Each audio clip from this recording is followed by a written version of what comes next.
you a songwriter? Are you looking to turn your songwriting passion into a full-time gig? Whether you are just at the start of your songwriting journey or a seasoned industry professional, this show is made for you. Welcome to The Songwriter Show, bringing together songwriting news, interviews, and community. Now, welcome your host, Sarantos. Welcome back to The Songwriter Show, and thank you for tuning in tonight.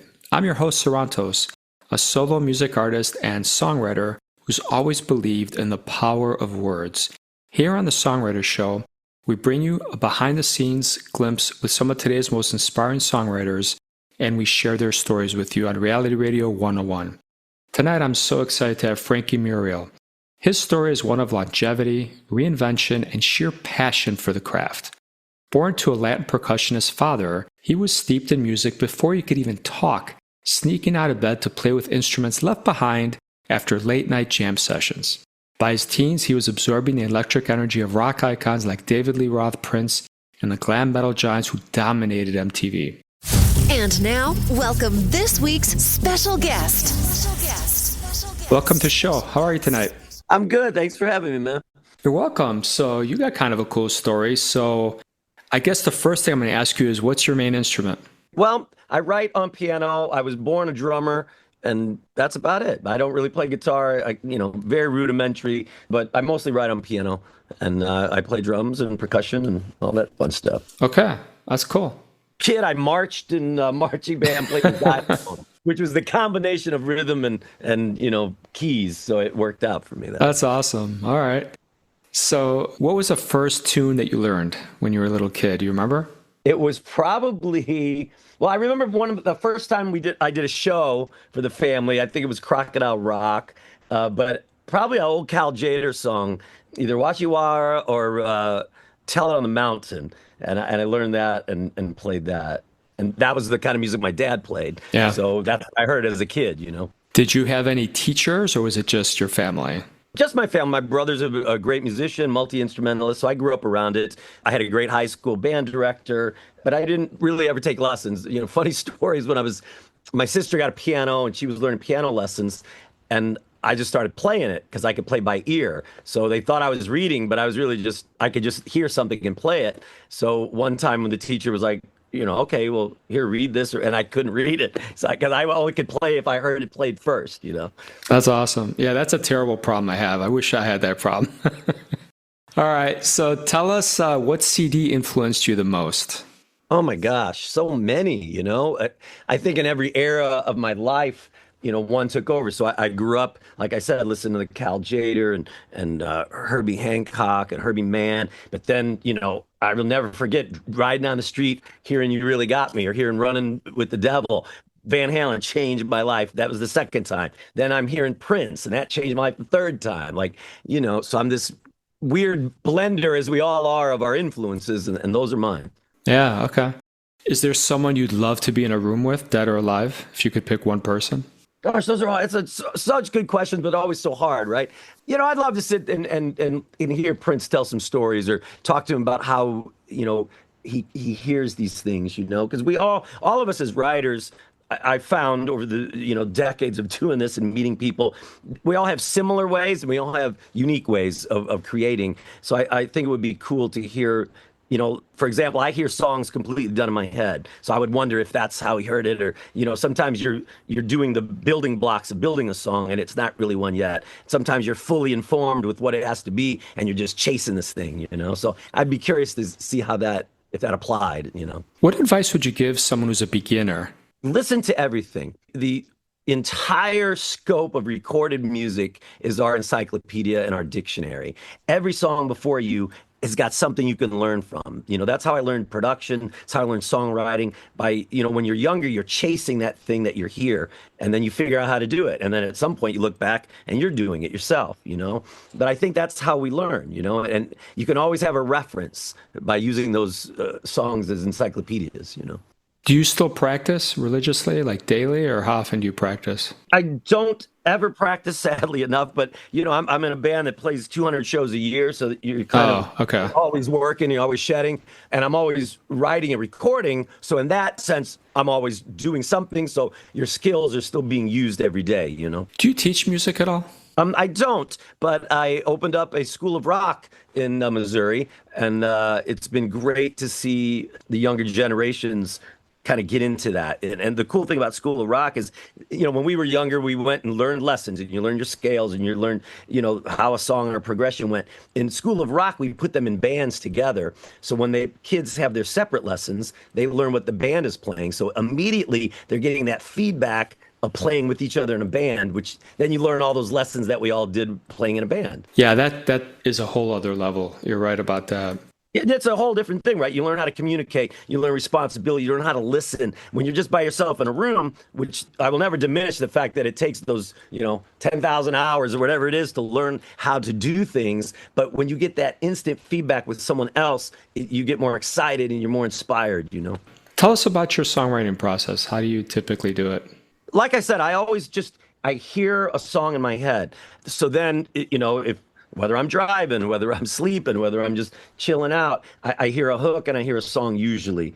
Sometimes it's a progression, but then very quickly I can just hear how it is. Almost, it's like this radio station in my head. And then it becomes, either a frustrating part or a glorious part of, you just go down the list because you can hear this orchestrated song in your head. This is what I got to do. This is what needs to happen here. And there's always room for happy accidents, man. You're never stuck to the first thing. But I think you have to, when you hear an idea in your head or in your heart, you got to follow it. You got to chase it, because the minute you wait and hold on to later, you might lose that inspiration that grabbed you in the first place, Tell us about the song. What inspired this one? Tonight's actually a remake of a song that I did when we were on a major label that never got released. And it's just one of those big, ballads that I love to do. It's a throwback. It's like a big Aerosmith, Bon Jovi type, huge hook. Instantly, you can hear the hook in this thing, And I love to blow up songs like that. It's fun to produce songs like that. It's fun to sing songs like that. It's got that big emotion to it, So I'll tell you what, let's take a listen to it, and then we'll come back and talk some more, okay? Right on, awesome. All right, man. Check this out, everybody. Here we go. When I first laid my eyes on you, took my heart away. I was surprised when you said hello. I didn't know what to say. I let you into my life. I didn't have a reason why. I knew from that moment, somewhere deep inside, everybody has a story to tell. Lord knows I've been through all the times, baby. What I don't understand is how it slipped away. All the dreams, they were washed away like a castle made of sand. We were dreaming when we should have been believing in the one thing we had. Tonight it's just me and you. It doesn't matter what we do, yeah. And everything is gonna be alright. I never thought I could feel this way, share so much of my soul. All my friends, they talk about you.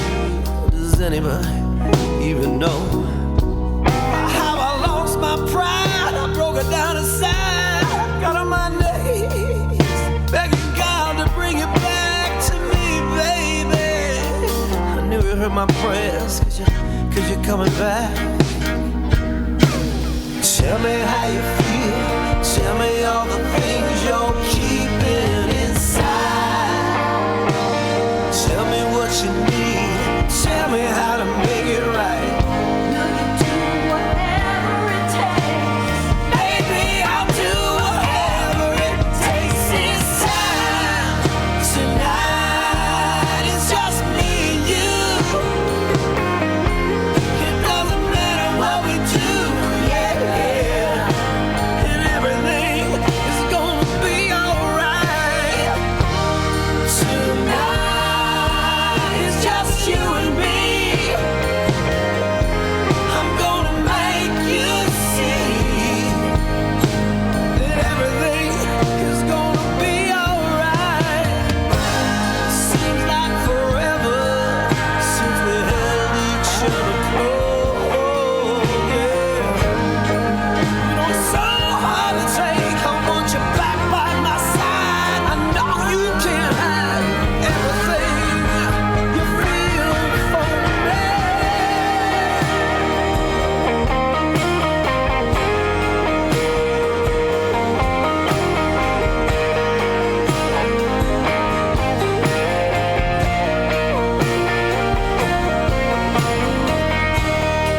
Thank you for sharing that song with us, man. Awesome. Thank you. You're welcome. I had a cool vibe. So, what fun things do you have coming out for the fans this year? Anything you want to share with us? Yeah, actually, this is a exclusive. We're wrapping kind of the end of this album project that came out last spring, and I'm putting out a Christmas EP that's gonna come out. First time I've ever done something like that. I'm a huge fan of Christmas and Christmas songs, like a lot of people are, and I thought it'd be fun to always have something like that for my family and friends and whatnot. So that's gonna come out in November. Do you see like a mistake that someone that's been in the business more than 10 years makes over and over, and it kind of drives you batty, like why they keep doing that? Yeah, you can't keep doing the same thing, man. You know what I mean? You have to evolve. I came up in a time where, when I was on a major label, you promoted by flying the records, radio stations and promoting it and doing these in stores. And now it's a whole different thing. You're living in 15 to 30-second clips that have to grab someone's attention so they will in turn listen to what you're doing. And a lot of people, especially people in my generation, they're so down on the new processes and the new ways of doing things that they stifle themselves, I think. Promotion's always been the name of the game. You got to have eyes on you so you can turn people on your music. Your music does not just get found accidentally anymore. You know what I mean? Like a DJ is gonna play your song and you're gonna, make some noise with it. You have to get people to pay attention to you, and then hopefully you have something that connects with them. Yeah, I read something crazy about how Madonna, how they broke her in, and they would pay, I think it was some DJ and a group of DJs, and they paid him X amount of dollars to promote it and play it. And I was like, wow, that's interesting. No, it's always been that way. I mean, if you think in the 50s, I remember, my albums were out right around when SoundScan was happening, and, the program director's wife needed a refrigerator. There would show one up at their house, and you moved up on the charts. I mean, this has always been how it's been. And now it's, it's been a leveling of the playing field, because anybody can put music out, but then it's also so saturated and so crammed that it's very hard to break out of all the noise, Yeah. So just let me know off the air who I have to send a refrigerator to go viral. Right. Okay. There you go. That's all I'm asking. How do you figure out if a song you wrote is going to make it out into the world? For me, I love the process of creating. So at first, and it took me a long time to get to that. I used to do what I thought would work. I used to do what I thought the label wanted. I used to think I did what my fans wanted, so now it's got to move me first. Then if I'm excited enough about it when it's finished, then I'm excited to share it, And out of that, then that becomes the song that you're going to promote once you get a collection of them. And, you never know what's going to connect with people. A lot of times it's something you don't know, you don't think is going to connect. And the thing you work so hard on trying to connect with somebody never does, it falls short somehow. Yeah. So now, what the most, and I tell this with bands that I produce, the purest moment of this, what we do, is that moment of creation. When we can play it back the first time and hear it back, everybody's pumped, everybody's high-fiving, you're just juiced up, you're cranking that shit, and it just sounds, it's just awesome because you finished it. And by finishing a song, you've done more than 90% of people ever will do, because they never finish it and they never release it and let anybody else hear it. Because after it goes out of your hands, then it gets, it gets criticized. All the things happen to it after that. So the most purest part is when you finish that thing and get to hear it back, And if it stands up then I feel like it's worthy to promote. Yeah, I get it. Do you have any advice on touring? You've obviously toured quite a bit. Oh, quite a bit. For me, it's a great way to see the world, for one, but it's a grind. And no matter what level you're at, even if you're staying at Four Seasons or you're staying at Motel 6, it still sucks. You know what I mean? Because you're in a different environment every single day. A lot of times you're just rolling through the night. So for me, and what I suggest to anybody who's getting into it, is bring things that make your space familiar. Whether it's a candle, your pillow, your jams, your instrument, a way to track and write, like something so wherever you are, you have your little scene, and then that kind of helps you in the transient circus life, What were you like in high school? I mean, it's no surprise to anybody I went to high school with that this is what I still do. I did it then. I was always going to do this. I've never done anything else. Thank God I've never had a job. We say it's a hard way to make an easy living because this is a job, but I love to do it. And I've been doing it since I was a kid. I was playing professionally in bars when I was 16 with guys that were 26. So, wow. Yeah, so it's been a fun, crazy, frustrating, amazing, glorious, confounding, fickle mistress, you know? Yeah. What would be your ideal superpower if you could pick one? Oh, man. I wish I knew what people wanted. It'd save you a lot of misfire. Why would you ever want to know that? What's the coolest road trip you ever been on? Coolest road trip. Oh man, so many. Down south, we were playing outside of Memphis, and we took a day into Clarksdale, Mississippi, and it's birthplace of the blues, and you know, wandered into this little shop. This guy named Deke makes harmonicas and stuff. I actually got him on a track because, again, I had my recording stuff with me, and I brought it in, and we went over this track, and he played on it. That was really cool. I've been to through Tuscany and some amazing places in Italy. Great day trips, great times traveling. I love to travel. Being on the road, my first tours really opened up my eyes. I was a kid from the Midwest who'd never been anywhere. Got signed. I'm in L.A. I'm in New York. I'm in London. I'm in Paris. So it really opened my eyes, and I've been traveling ever since. Yeah. Okay. Cool. Tell us where people can find you. Where can they buy your stuff, stream it, find you online? You can stream it on any of your favorite services, all the big ones, all the small ones. I'm on Instagram. You just look me up. Facebook, YouTube, FrankieMuriel.com is the official website if you do that way. But yeah, you can find me out there. It's awesome, dude. I want to thank you so much for being on the show with us tonight. Thanks for having me, man. It's a good chat. You're welcome, man. And thank you to all the listeners out there for spending a little bit of time with us tonight on Reality Radio 101. Have a great night. Keep creating, keep living, and don't be afraid to be yourself. I love you all. Have a great night.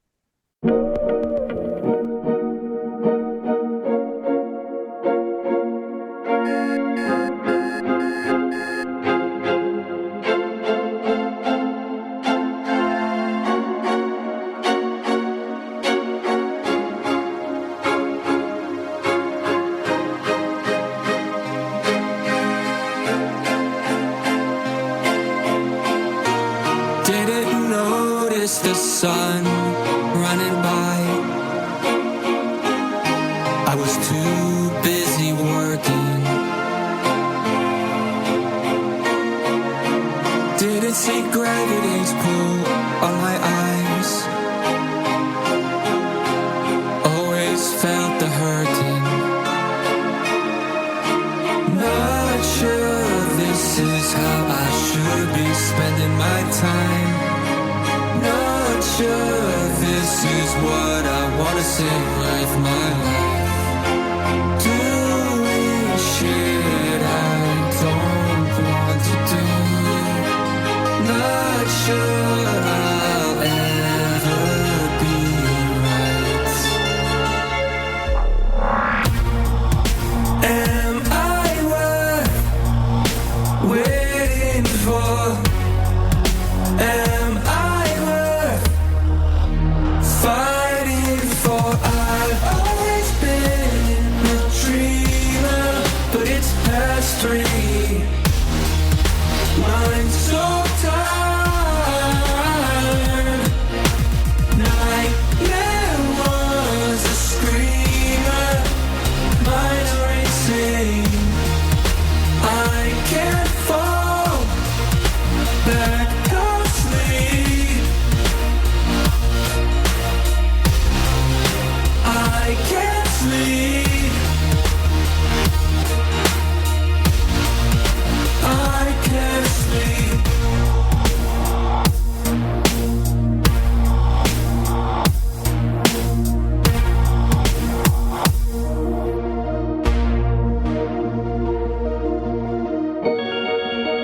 All these people are wishing me bad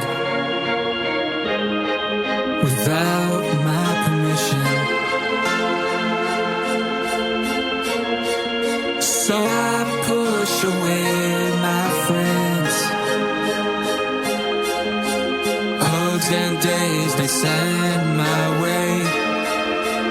I'd be okay if I just let my story breathe. I'd be okay if I just set my worries free. But life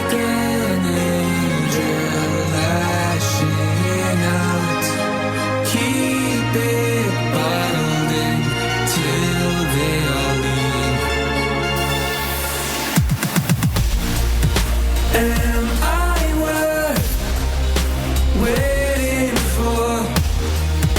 Am I worth fighting for? I've always been a dreamer, but it's past 3. Mind so tired. Nightmare was a screamer. Mind racing. I can't fall back asleep. Am I worth waiting for? Am I worth fighting for? 3 becomes 4. Am I worth fighting for? 4 becomes 5. Am I worth 5 becomes the dawn. Fighting for every damn night. Am I worth fighting for? Then I lose my mind. Another sleepless night. Thank you for listening to The Songwriter Show. To keep the momentum going, head over to www.songwritershow.com and join our free music community of artists, songwriters, and producers. That's www.songwritershow.com.